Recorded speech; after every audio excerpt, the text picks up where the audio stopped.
अब अपन बात करेंगे कनाडा बालसम पर आधारित युक्ति निकोल प्रिज्म की।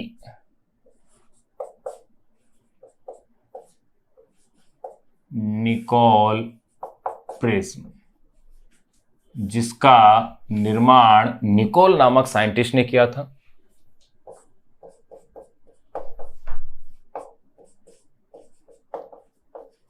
निकोल प्रिज्म, देखिएगा निकोल प्रिज्म है क्या। यह द्वि अपवर्तन की घटना पर आधारित ऐसी प्रकाशीय युक्ति होती है जिसकी सहायता से अध्रुवित प्रकाश का जो प्रकाश उसके ऊपर आपतित होता है उसका ध्रुवण कर दिया जाता है, साथ ही उसका विश्लेषण भी कर लिया जाता है। तो देखो निकोल प्रिज्म,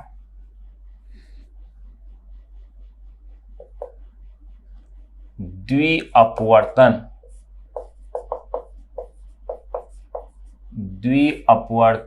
पर आधारित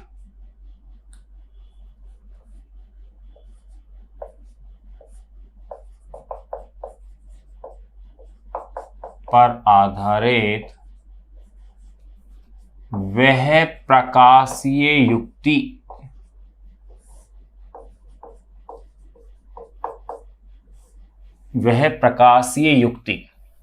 द्वि अपवर्तन पर आधारित वह प्रकाशीय युक्ति जो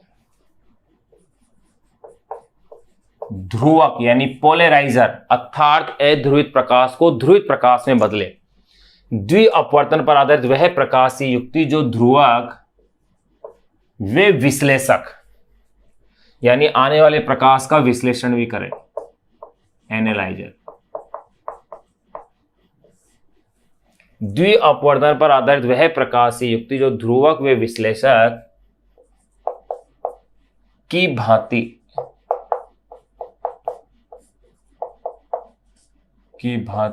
कार्य करे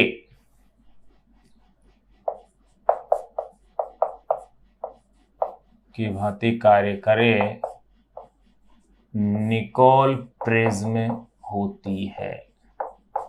ये लीजिए, ये अपने परिभाषित। एक देखो अपन ने एक पढ़ा था कि कैल्साइट का जो क्रिस्टल है उसकी एक विशेषता थी कि वो प्रकाश की किरण को दो भागों में बांट रहा था। मैंने पिछली बार अभी जो चित्र बनाया था इससे पहले के लेक्चर में, आप उसमें ध्यान दीजिएगा। जो पार्ट 1 है इसका लेक्चर का, देखो मैंने इस तरह से बनाया था। मैं थोड़ा जल्दी बना रहा हूं उस चित्र को। ये कैल्साइट का क्रिस्टल था, इसके ऊपर ये कोई अध्रुवित प्रकाश आपतित था।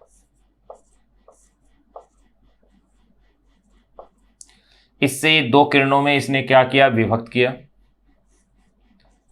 एक इस तरह से, इसको नाम दिया था अपन ने ई रेज।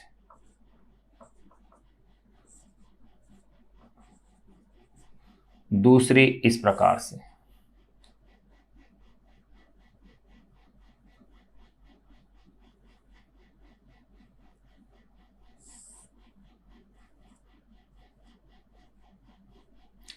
तो ध्यान दें, यहां जो चित्र है इस चित्र में आप थोड़ा सा करेक्शन करना इसमें कि यहां इसका अपवर्तन हुआ है। ये जो ओ रे है ये अपवर्तन के नियमों की पालना करती है, बिल्कुल सीधी नहीं जाएगी, ये इस प्रकार से ये हो जाएगी। अपनी बुक के अंदर क्या है, इसको यूं निकाला हुआ है, जबकि यहां पर भी तो इसका अपवर्तन होगा। तो इस प्रकार से चित्र बनेगा। ये ई रे है ऊपर वाली, तो ये है ओ रे। इस प्रकार से ये कैल्साइट का क्रिस्टल था। तो इस प्रकार से आप इसका चित्र बनाएंगे। जो अपन ने इससे पहले पार्ट में अपन ने जो देखा था, जस्ट अभी जो बनाया था, तो उसमें आप रेस को यूं सीधा ना निकाल करके थोड़ा सा, क्योंकि इसका क्या होगा, अपवर्तन होगा। क्योंकि आपको पता है ये इसके समानांतर होती है। आपतित किरण और निर्गत किरण समानांतर हो जाती है अपवर्तन के नियम में। अगर किसी प्लेट के ऊपर भी आपतित होती है तो बिल्कुल इसकी क्या कर देंगे आप, इसे पैरेलल, यानी कि बुक के अंदर इस तरह से दिया हुआ है, यूं निकाली हुई, और अपन ने भी ऐसे ही बनाया था, परंतु एग्जैक्टली सही ऐसे होगा ये। तो ये आप इस चीज पे थोड़ा ध्यान दीजिएगा, बना लीजिएगा इस तरह से। अब अपन बात कर रहे थे निकोल प्रिज्म की। अब देखिए भाई, निकोल प्रिज्म होता क्या है, ये अपन ने इसकी परिभाषा दे दी है कि निकोल प्रिज्म क्या है, कि द्वि अपवर्तन पर आधारित वह प्रकाशीय युक्ति जो ध्रुवक व विश्लेषक की भांति कार्य करे निकोल प्रिज्म होती है। इसमें होता क्या है, ये कैल्साइट का एक क्रिस्टल है। कैल्साइट के क्रिस्टल का ऐसा टुकड़ा लेते हैं जिसकी लंबाई उसकी चौड़ाई से क्या हो, 3 गुनी हो। तो तो सबसे पहले अपन इसकी बनावट की बात करते हैं। बनावट या इसकी संरचना कि इसकी लंबाई इसकी चौड़ाई से क्या होती है, 3 गुनी होती है। क्रिस्टल के मुख्य काट के जो कोण होते हैं 71 डिग्री है, 71 है। इसको इतना घिसते हैं कि 71 से तो कितना हो जाए, 68 हो जाए, और 109 से 112 डिग्री हो जाए। यानी 71 से तो कितना हो जाए, 68, और 109 से 112 डिग्री हो जाए। फिर इनको काट दिया जाता है 2 टुकड़ों में। 2 टुकड़ों में काटने के पश्चात इन्हें पारदर्शी सीमेंट, जिसे अपन बोलते हैं कनाडा बालसम, या यूं कह सकते हैं कनाडा बालसम की एक परत लगा दी जाती है।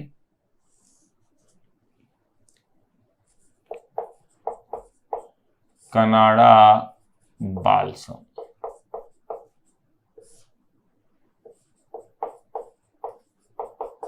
ये लो पारदर्शी सीमेंट, कनाडा बालसम से इनको वापस से जोड़ दिया जाता है घिस करके इनके किनारों को। अब यहां अपन ने जोड़ दिया तो इसमें अपन क्या देखते हैं, ऐसा करने पर ये 2 प्रिज्म हैं, एक ऐसे बन गया ए सी डी, एक बन गया ए बी सी, तो 2 प्रिज्म आ रहे हैं, इसीलिए इसे क्या कहा जाता है, निकोल प्रिज्म कहा जाता है। तो पहले अपन इसकी बनावट लिखें, उसके बाद फिर अपन इसकी कार्यविधि को समझेंगे। तो देखो इसकी बनावट में होता क्या है, इसे बनाने के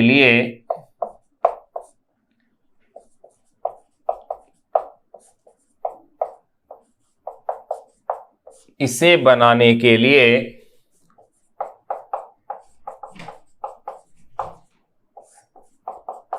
कैल्साइट का ऐसा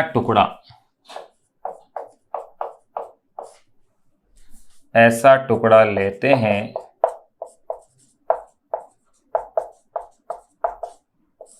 जिसकी लंबाई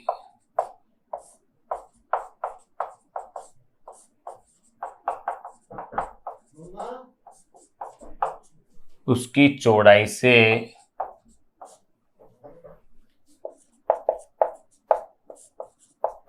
3 गुना हो, जिसकी लंबाई उसकी चौड़ाई से क्या हो, 3 गुना हो। फिर क्रिस्टल के मुख्य परिच्छेद कोण, क्रिस्टल के मुख्य काट कोण कह दो, क्रिस्टल के मुख्य काट कोण 71 डिग्री तथा या वे 109 डिग्री से, क्रिस्टल के मुख्य काट कोण 71 डिग्री वे 109 डिग्री से 68 डिग्री वे 112 डिग्री किए जाते हैं। इनको घिस करके इनके कोणों के मान में क्या करते हैं, परिवर्तन। उसके बाद फिर अब इसे क्या काट लेंगे, अपन काट देंगे बीच में से इस प्रकार से, 68 डिग्री वे 112 डिग्री किए जाते हैं। क्रिस्टल को 2 टुकड़ों में इस प्रकार काटते हैं। इसके बाद देखो,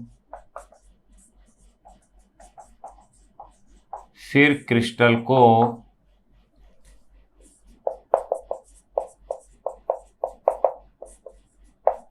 दो टुकड़ों में इस प्रकार काटते हैं कि काट तल मुख्य परिच्छेद के लंबवत हो, कि काट तल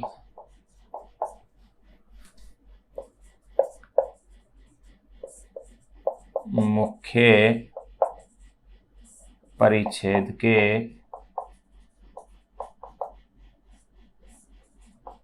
लंबवत हो, काट दिया।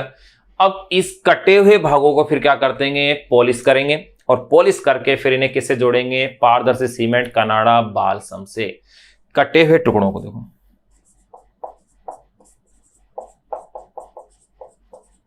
कटे हुए टुकड़ों को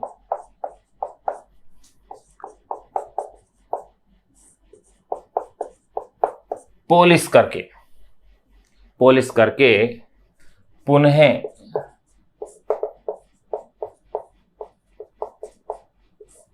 पुनः पारदर्शी सीमेंट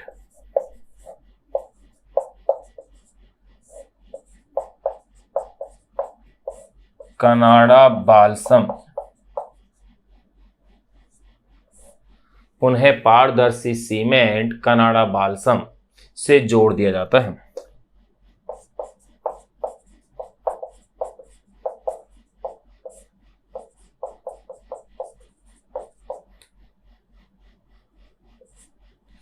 कनाडा बाल्सम से जोड़ दिया जाता है। अब जोड़ने के पश्चात इनके इन भागों को, इसको और इस भाग को क्या करते हैं, काला पोत दिया जाता है, ताकि पूर्ण आंतरिक परावर्तन की क्रिया भी इसमें जो आगे होगी उससे ये वाली जो किरण यहां आएगी उसका क्या हो जाए, अवशोषण हो जाए। कनाडा बाल्सम से जोड़ दिया जाता है। फिर क्रिस्टल के जोड़ दिया जाता है। इसके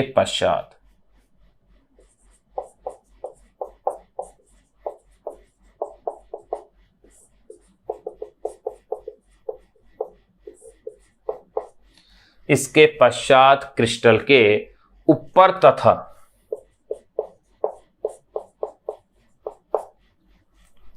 तथा नीचे के साइड के जो है, यानी पासर साइड के पृष्ठों को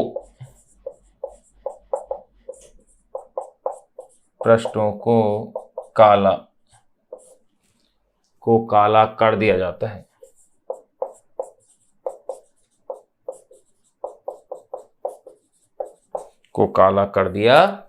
तो देखिए, सबसे पहले अपने निकोल प्रिज्म क्या है, द्विअपवर्तन पर आधारित वह प्रकाशीय युक्ति जो ध्रुवक व विश्लेषक की भांति कार्य करे निकोल प्रिज्म होती है। ये तो अपने डेफिनेशन दे ली।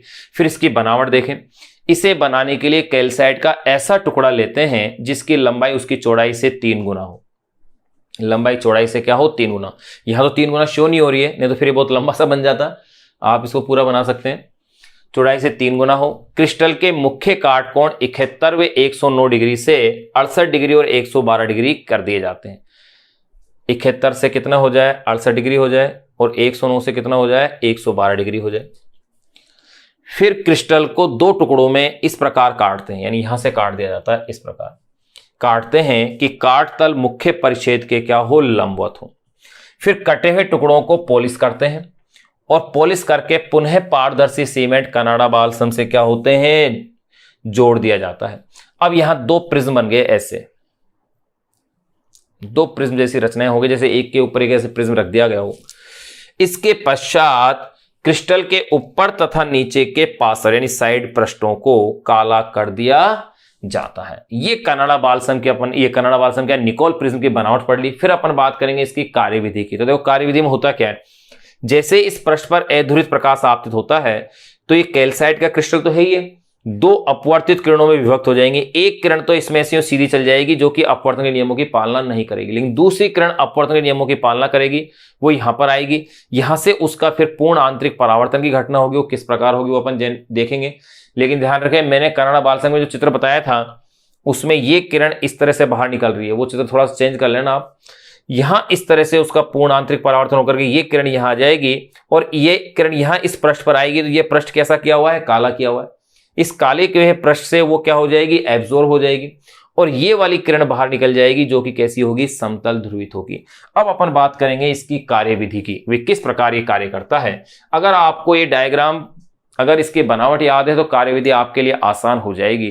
कार्यविधि इसकी अच्छी भी है, समझने में इंटरेस्टिंग है, थोड़ी समझ में आएगी इजीली।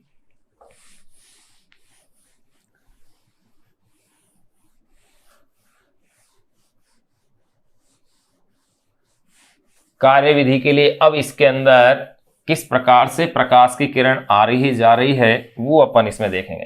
अपन निकोल प्रिज्म की बनावट या उसकी संरचना अपन जान चुके थे। अब अपन जानेंगे इसकी कार्यविधि कि भी कार्यविधि है क्या, कि वे किस प्रकार से ये कार्य करता है वो देखिएगा। कार्यविधि यानी कि इसकी वर्किंग, कि निकोल प्रिज्म किस प्रकार से अध्रुवित प्रकाश को ध्रुवित प्रकाश में बदलता है, उसको रूपांतरित करता है, ये अपन देखते हैं। देखिए,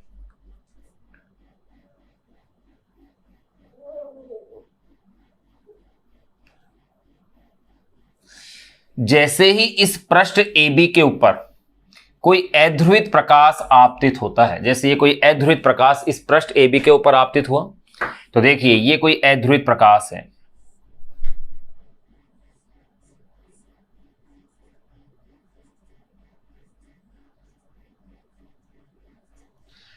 इस AB के ऊपर ये अध्रुवित प्रकाश जैसे ही आपतित होता है,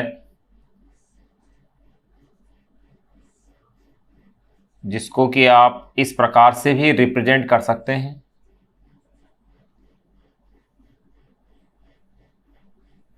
ये जैसे इसके ऊपर आपतित होता है तो ये अध्रुवित प्रकाश की किरण द्वि अपवर्तन के द्वारा दो अपवर्तित किरणों में विभक्त हो जाती है। ये चीज अपन पढ़ चुके हैं कि दो अपवर्तित किरणों में विभक्त हो जाती है। इन दो अपवर्तित किरणों में से एक किरण जो प्रकाश के नियमों की पालना करती है वो होती है ऑर्डिनरी रे, यानी साधारण किरण O।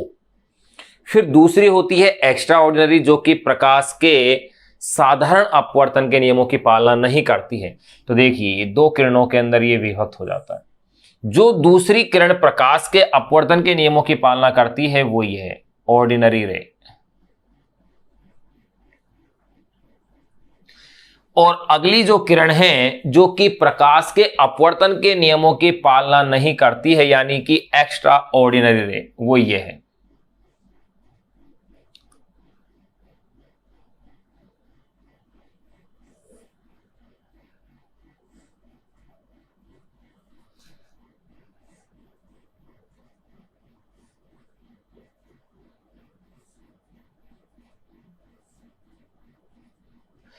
तो आपने क्या देखा कि ये अध्रुवित प्रकाश था, दो अपवर्तित किरणों में विभक्त हो गया, एक किरण बिना किसी परिवर्तन के सीधी चली गई, ये किरण है एक्स्ट्रा ऑर्डिनरी रे यानी कि ई रे, और दूसरी किरण ओ रे।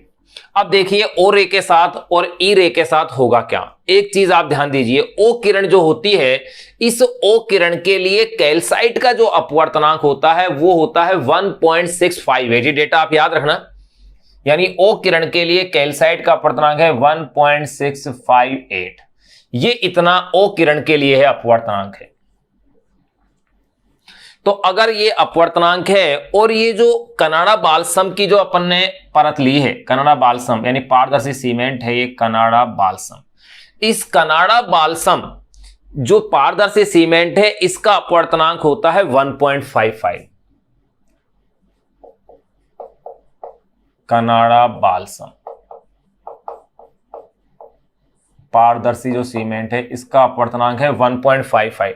तो आप गौर कीजिएगा कि ओ किरण के लिए कैल्साइट का अपवर्तनांक 1.658 है और कनाडा बालसम का अपवर्तनांक 1.55 है, यानी कि ओ किरण के जब यहां पर आ रही है, अर्थात ओ किरण जब कनाडा बालसम पर आती है तो ये सघन माध्यम से विरल माध्यम में प्रवेशित हो रही है। किससे आ रही है? सघन माध्यम से, डेंसर मीडियम से रेयर मीडियम के अंदर ये आ रही है, यानी सघन माध्यम से विरल माध्यम के अंदर आ रही है, क्योंकि यहां इसका अपवर्तनांक है 1.658 और यहां अपवर्तनांक है 1.55, यानी यहां अपवर्तनांक इसका कनाडा बालसम का कम है, यानी सघन माध्यम से विरल माध्यम में आ रही है। अगर ये प्रकाश की किरण सघन से विरल माध्यम में आ रही है और इस आपतन कोण का मान यहां कनाडा बालसम के लिए क्रांति कोण के मान से ज्यादा हो जाए तो प्रकाश के पूर्ण आंतरिक परावर्तन की दोनों शर्तें पूरी हो जाती है। पहली कि प्रकाश सघन से विरल माध्यम में जाना चाहिए, यह शर्त पूरी हो गई, और दूसरी शर्त कि आपतन कोण का मान क्रांतिक कोण के मान से ज्यादा हो, तो इसका क्या हो जाएगा? पूर्ण आंतरिक परावर्तन हो जाता है। तो देखिए, तो ये यहां पर सघन से विरल में आ रही है और आपतन कोण का मान क्रांतिक कोण के मान से ज्यादा होते ही इसका क्या हो जाएगा? पूर्ण आंतरिक परावर्तन, यानी कि ये किरण इस तरह से यूं, जब ये किरण इस तरह से यूं आती है तो आप क्या देखते हैं? यह है ओ रे, यानी ऑर्डिनरी किरण, यानी साधारण किरण। जब ये यहां आती है तो ये वाले पृष्ठ काले किए हुए होते हैं, ये वाले पृष्ठ काले किए हुए होते हैं, तो इस वाली ओ किरण का यहां क्या हो जाता है? अवशोषण हो जाता है। और जो एक्स्ट्रा ऑर्डिनरी रे होती है, असाधारण किरण, ये बिना किसी परिवर्तन के सीधे निकल जाती है और समतल ध्रुवित प्रकाश असाधारण किरण के रूप में अपन को प्राप्त हो जाता है। तो देखो भाई, ओ किरण के लिए अपवर्तनांक जो होता है म्यू, वो है कनाडा, ये इसके लिए ये कैल्साइट के जो क्रिस्टल है उसके लिए है 1.658, और ई किरण के लिए इसका अपवर्तनांक है 1.468। 1.468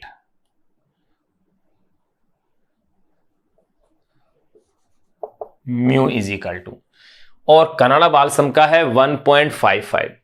तो इस प्रकार से इसका अपवर्तनांक तो कनाडा बालसम के अपवर्तनांक से कम हुआ, तो ये तो इसमें से क्या है, बिना किसी परिवर्तन के चली जाती है।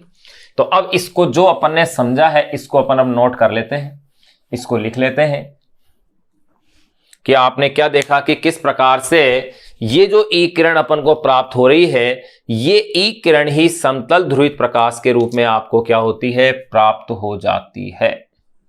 तो देखिएगा, अब इसको अपन लिखते हैं, जब अध्रुवित प्रकाश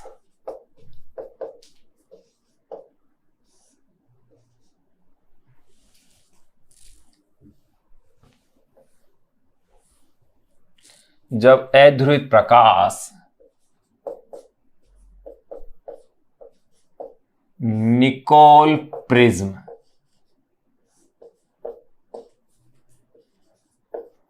के पृष्ठ AB पर,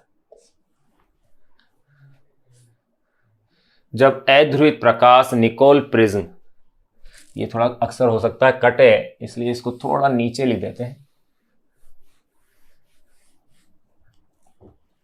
यहां से लिख देते हैं,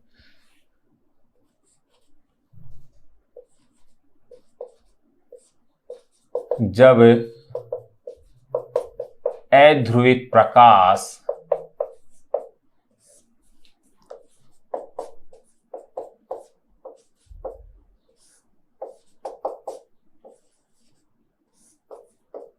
निकोल प्रिज्म के पृष्ठ AB पर आपतित होता है,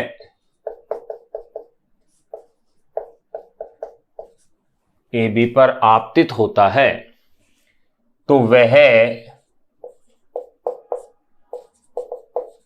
दो अपवर्तित किरणों,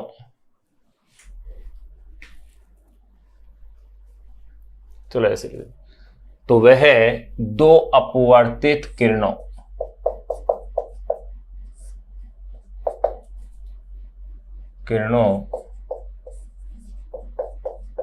साधारण किरण O वे असाधारण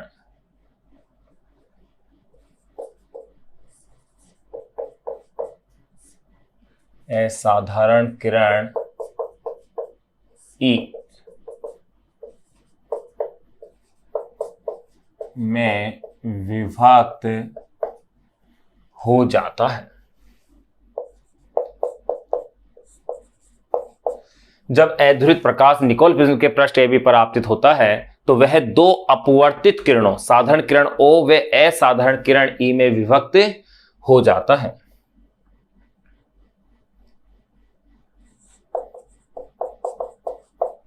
O किरण के लिए कैल्साइट का अपवर्तनांक,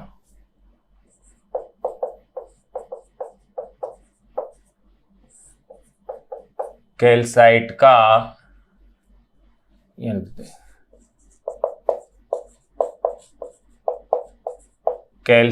का अपवर्तनांक 1.658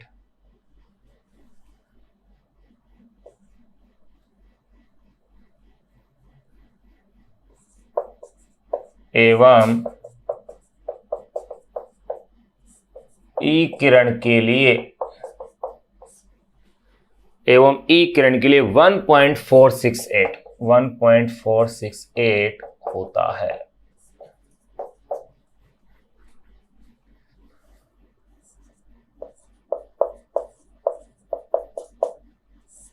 पारदर्शी सीमेंट कनाडा बालसम का अपवर्तनांक पारदर्शी सीमेंट कनाडा बाल्सम का अपवर्तनांक 1.55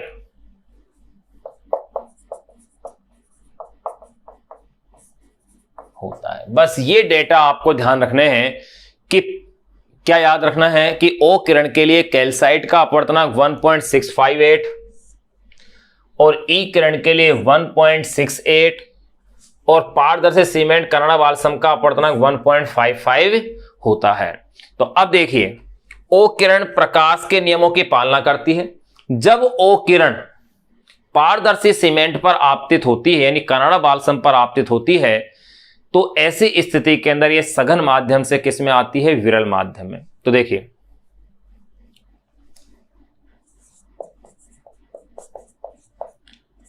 ओ किरण के कनाडा बाल्सम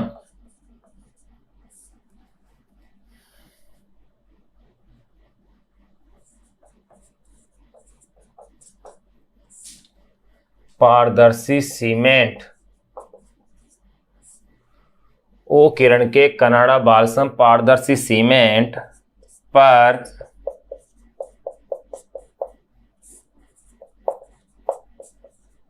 आपतित होने पर वह सघन से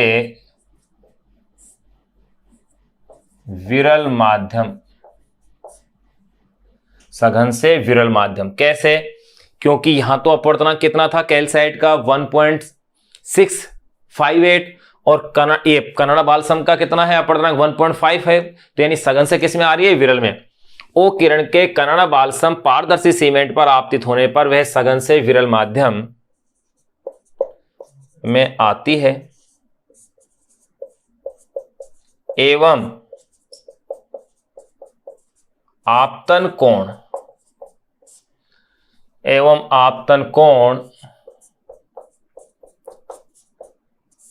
क्रांति कोण से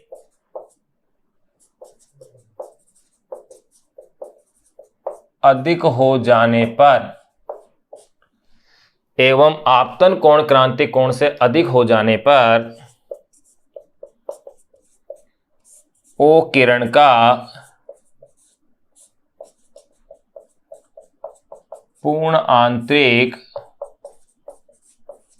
परावर्तन हो जाता है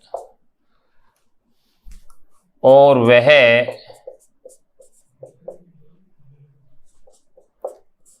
काले किए हुए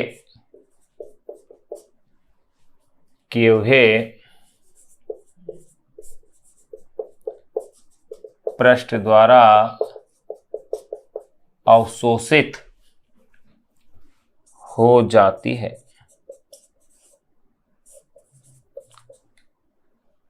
पृष्ठ द्वारा अवशोषित हो जाती है। जबकि असाधारण किरण ई किरण बिना किसी परिवर्तन के निकोल प्रिज्म से क्या होती है? पारगमित हो जाती है, क्योंकि इसका अपवर्तनांक कितना है? 1.468। बिना किसी परिवर्तन के पारगमित हो जाती है और ध्रुवित प्रकाश के रूप में प्राप्त हो जाती है। जबकि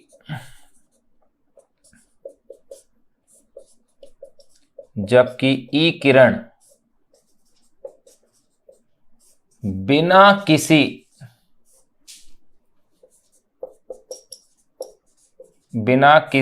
परिवर्तन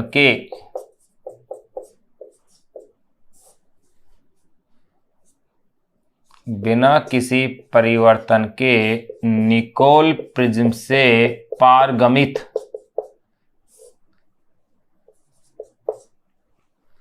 जबकि ई किरण बिना किसी परिवर्तन के निकोल प्रिज्म से पारगमित हो जाती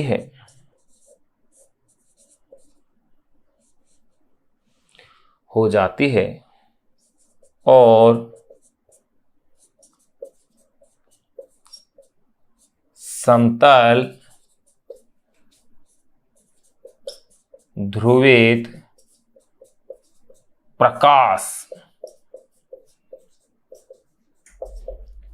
के रूप में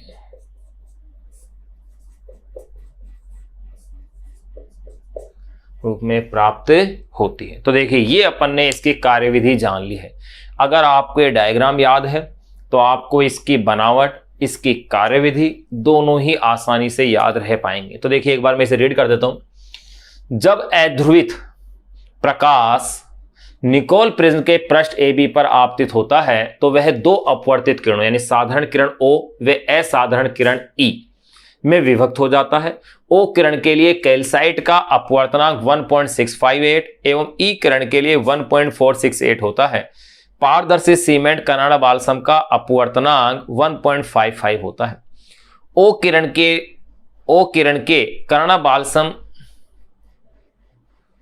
के कनाडा बाल्सम पारदर्शी सीमेंट पर आपतित होने, O किरण के कनाडा बाल्सम जो कि पारदर्शी सीमेंट है